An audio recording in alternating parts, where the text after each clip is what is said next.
聯同佛教聯合會會長釋寬雲敲響3下鐘聲，為社會送上祝福。儀式包括浴佛、誦經、敬禮等等，有數千名善信出席。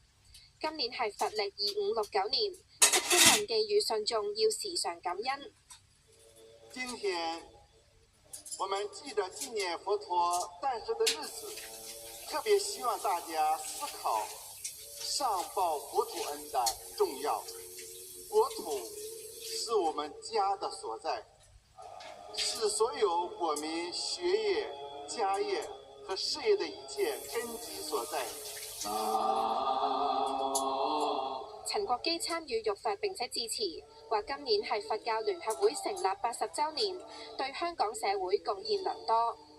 出發以慈悲為本，強調係眾生平等、尊重包容。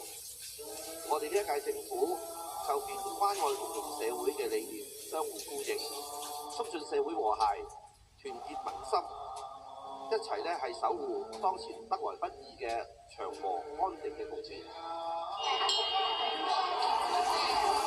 會場外設有公眾浴佛區，有市民帶同小朋友參與，用香湯花水浴佛，藉此洗滌內心，增加善念。浴佛就可以洗滌心靈咯，讓自己個人開心啲啦，健康啲啦，煩惱都可以解決啦。